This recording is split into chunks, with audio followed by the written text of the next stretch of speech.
this couple are going to introduce themselves. Pras and Erika from Bideen. Thank you.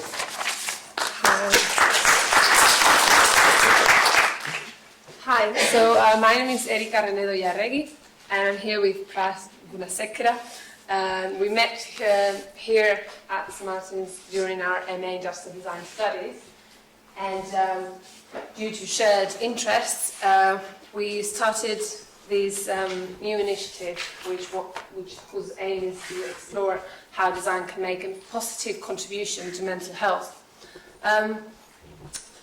So today, empathy and restorative processes are really important to us, and therefore we'd like to share with you how our work addresses empathy and how is it restorative.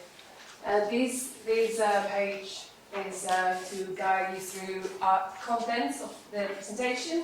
So we're going to start from empathology, which was introduced by Matthew before, and as my MA project, and how that work function, what was it that work function within the family system. Then we're going to zoom out into how we're doing a similar thing with our enterprise that within a wider system, so mental health system. We're going to go on to explain how we do so. So the core of our work is co-design, which was explained now very well. And we are working for Institute Mind as well. And at the end of the presentation, we want to finish with sharing with you a couple of observations that were derived from our experience. So, empathology, as Matthew explained before, empathology's aim was to create empathy among families and friends when someone has been diagnosed with a mental health problem. What I observed in my research was that families or the environment of people with mental health problems will ascribe themselves to these discourses that will allow them to deal with the situation without changing that much the context. The way in which this happens, the way in which families tend to isolate these problems tends to create a not that abstract restoration, because true restoration, we believe it means, okay, you restore the person that has a mental health problem, but restore the wider context which might have contributed to it. Now, empathology was celebrating that diversity and disrupting with that not. We're going to have a look at the, so Matthew showed the pictures. So similarly, as how empathology's function was to make that positive disruption within the family system, Bideen's aim is to do disruption, to create this positive disruption with systems anchored in concepts of normality which obstruct restorative processes. So similarly to the family, our mental health system is also designed to treat subjects showing psychiatric symptoms in isolation. So diagnose them and offer them services or hospitalize them. Less attention or less action is enabled into changing the context that might have led to that stage, not only in a family scale but also society scale. Examples of how society affects our psychology, being, for example, anorexia or a common condition, I think, in the 20s where women stopped to be able to use their legs. Many people in the mental health arena are really aware of this, but they just don't have the tools to do anything about it. So, for example, I had one of our participants told me once, well, when I was in hospital, a staff member told me, you have a very same reaction or very same reaction to a very insane situation, but that staff member can't do anything about that. It's only face to face with the sufferer. Now, tools like the DSM, which is a manual to classify mental disorders, however they are useful, they can aggravate that tendency to treating conditions in isolation. But as Oscar Wilde once said, when a classification doesn't exhaust its object, then an accidental is altogether preferable. And all the text was here. Aretha's within Bideen is to make the accidental functional. Now, we're going to start talking a bit about co-design work.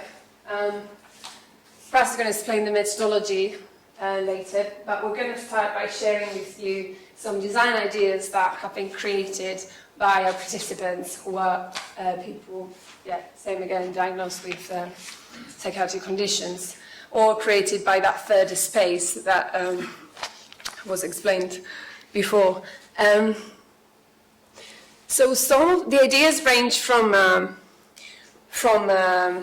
objects that you move and create these different sounds related to emotion to allow free expression of emotion, apps to decrease isolation, community cafes, sensorial booths for the face. This is quite common in our workshops. People want to put their head somewhere. So that product is something to think about if you want to master use it. We don't have time to go in detail about the ideas, but we want to show you a video where you can see participants talking about their projects in their own words. Okay, I'm just going to go through, I suppose, more pragmatically about our methodology and how we carry out these co-design workshops. So we use the design process, or co-design process, the double diamond you could say, but what we've coined it as is the 5 I's within Bideen, which is identify, ideate, invent, initiate, and implement. And we run workshop programs over the course of 6 weeks. And within each week, it's a 2-hour session for 1 day. And what it culminates in is week 7, which is actually an exhibition. And this is a chance for all participants to actually showcase their insights and their design concepts, not only to friends and family, but to key stakeholders. So it's a really important time, but I'll get into a bit more detail about that. So in the first 3 weeks, identify, what this is really about is introducing, and we've made reference to it earlier in the talks, to 2 different sides of design. Adam talked about designer's sense-making and designer's problem-solving. The first part, and we do reference here Pedro Reyes, who exhibited at the Whitechapel Gallery, but it's a maze that relates to different parts of people's lives, so life, death, love, relationships, things like that. And then we present participants with just a series of everyday objects and ask them to choose the one that relates to them most, resonates to them most about an area of the map. And that is really engaging people with how we use mundane or everyday objects to build meaning about the experiences that we go through. And the second part, designer's problem solving, it's just using very simple design challenges. So an egg's going to fall, this example, an egg's going to fall from a height, and your task, or your problem-solving task, is to create a structure that will protect it using very limited resources. But the main key part here is that we want to introduce participants to the notion of failure, and that design as a process enables iteration. You don't come up with a perfect answer right at the beginning. And what this image here is, at the end of that week 3, we want participants to come up with not necessarily a problem, but to turn that into a design question, so a research question. And here is a visual of, we used the metaphor of a tree, which was actually referenced in the first restorative justice talk that we had, in order to get people to be able to connect their research question with participants, so to see what's a common thread that may run through that in terms of roots and causes, in the top. Weeks 4 and 5, ideate, so we aim to employ here different techniques, from brainstorming but to even body storming. So we want people to come up with a wide range of ideas. So it's using even cardboard boxes or props where people can actually make slightly real-world ideas that they may have, and they're completely variable. And then finally in week 5, it's actually drilling that down, so using the double diamond, but getting people to actually focus on a key concept that they want to work with within that research question. Thank you. Thank you, Erika. And providing them with the templates to do so. So some ideas, whether they're things or services, they may relate to using a storyboarding technique above, or in below, if they're more of an object, it might be using the why, what, and who or where kind of framework, just to build more context around their concept. And in week 6 and 7, it's really, week 6 is all about prototyping. So it's about actually making this, turning this concept from maybe 2D flat work into something 3D that people can engage with. And as I say, that last week, week 7, is where we have the exhibition. And this is really key, because, as you saw in the video, it enables people to be able to talk about their work, the participants to be able to showcase their research and insights. But we actually aim to invite stakeholders, and we do, the wider participating stakeholders, that can actually take some of these ideas forward and actually build them. And what this also does as an exhibition, it provides a closure for participants of the whole process. And that gives you an idea of what we do, I suppose why we do what we do, just relating to Albert Einstein, but we believe that we can't solve our problems with the same thinking we used when we created them. And in that, we mean turning what we do into something functional. What we do is provide, or what we aim to do is provide tools to people to identify a problem that actually relates to their own situation, and then actually be able to work through that in collaboration. So, unlike other services, this initiative, we're not based about teaching people new skills. We're actually really about uncovering latent skills that they have within them. So everyone is a designer when you come to rearranging your sock drawer, and we believe that we want to untap that. In reference to the Psychology of Meaning book published by the American Psychological Association, what it describes, it talks about progress narratives, and how using progress narratives are actually really important in terms of reducing anxiety for people about past events. And what such narratives actually do, they allow people to understand the past suffering as something that's functional. And actually that can be a precondition for future success. This book also says that psychotherapists would actually be really equipped to use this. Now, we believe that certain art therapies would actually be really equipped to employ progress narratives. But what we do is we aim to go a step further by not only giving meaning to negative experiences, which we're finding is becoming increasingly difficult in our medicalised or symptomatic framework, but we also want to make these experiences functional. And it's not only functional for the participants themselves, but it's actually functional for other people at large. And it's in reference to a question that was asked this morning about longevity. What we believe is these ideas and these concepts that are created there in the workshops, they may not be actually developed, as it were, in that stage, but they can have an impact later on down the line, which Erika will talk a bit more about as well. So how does empathy operate within our programme? Now, some exercises that we do and activities that we uncover, they do encourage empathic responses. But what is different here is that no longer is it a case where, so Erika and I have background in design, that we're going into a situation trying to understand a participant's situation. Because the participant themselves, or the person dealing with mental health, they're actually becoming the designer themselves. So there's a change there. Now, the ideas that are exhibited at the end, they can lead to people, or they can evoke empathic responses towards the participants in the situation that they're going through. But what we've found by doing this work is that the design process, the co-design process as itself, it acts as a safety window, and it makes empathy manageable. And what it actually does is allow people to become supporters at any stage within their recovery. And to talk a bit more about this, Erika is just going to explain two different diagrams over there. So this graph illustrates what Pras just explained.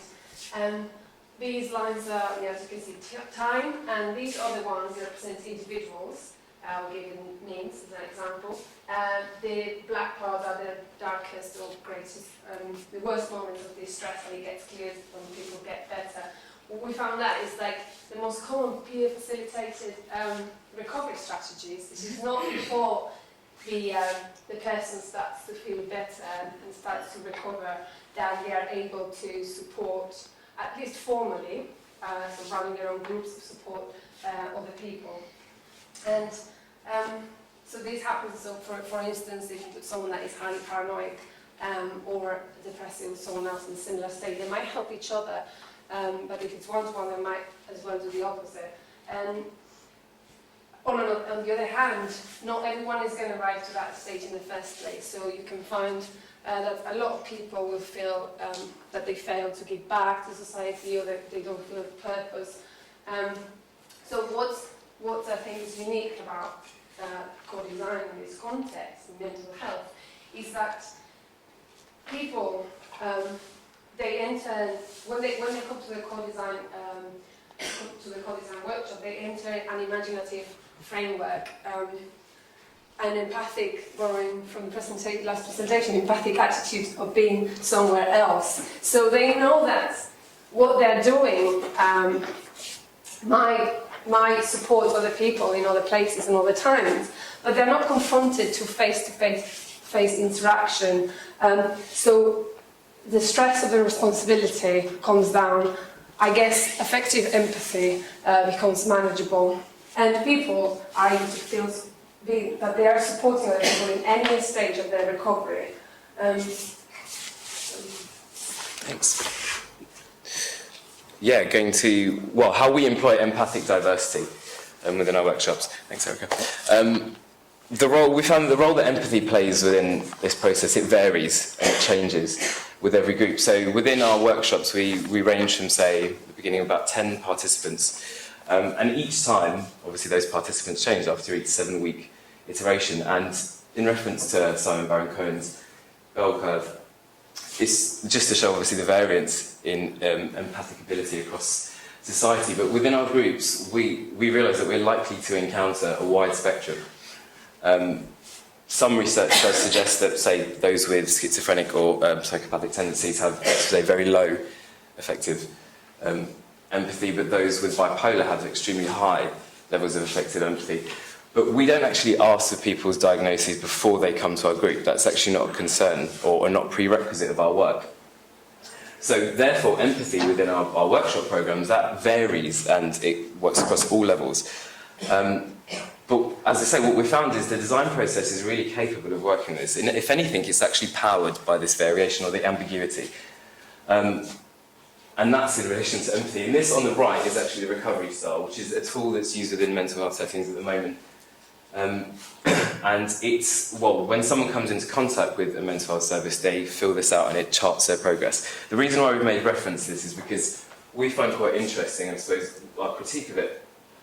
There are these points that star relate to different areas of someone's life, so living skills, social skills, so on and so forth. And you grade it from 1 to 10, 10 being, I feel most fulfilled here. Now, where we draw a difference in our work is that we're not trying to pull participants to a benchmark. We're not saying that ultimately it would be good if you could be 10 in all areas. We actually thrive, or we work with people's, I suppose, their differences, and their shortcomings can actually be a real facilitator to their skills. So we appreciate that. Now to move on to another part of our work. So our two areas are, as I said, co-design workshops and our consultancy, which is something we've started up recently. And we're currently working with Islington Mind, who are a partnering organisation, as they reassess their service, and they aim to provide a more cost-effective and more appealing service. And we're using the Service Design Toolkit, which has been prepared by Paula, who's here in the audience from National Mind, in collaboration with the Innovation Units. It's a guide for services that are looking to reevaluate and redevelop. And this is just an example of, we did asset mapping with staff and clients of Islington Mind just to see what the varying assets within the borough of Islington are. And you can say Windy Corner and Archway is quite a good asset as well. But the reason why I wanted to draw attention to this is because there are two parallels in the work that we do when we talk about these greater systems. So in our consultancy, what we found our work is doing is actually sourcing resources from the greater system, whether that be financial, in order to actually restore the people, so clients of Islington Mind to be restored. And the parallel in our co-design workshops, what we're actually doing is we're sourcing resources from the people themselves in order to give back to the greater system. And these work in combination, we believe, is a truly restorative process in itself. Now, just to move on and to conclude, I'm going to pass over to Erika. So, to conclude, we'd like to share with you a couple of observations. One is related to what we've called balancing forget and forgive mechanisms, and another one is to do what Slavoj Žižek calls objective and subjective violence, which I think might be relevant to restorative justice today. So, forget and forgive mechanisms. I think all of us, when we are facing a traumatizing experience, we make use of these two things. Either we forget about it or try to forget about it, or we enter a process that leads to forgiveness, which sometimes is risky in itself. So sometimes that means getting worse first before that we're able to recover.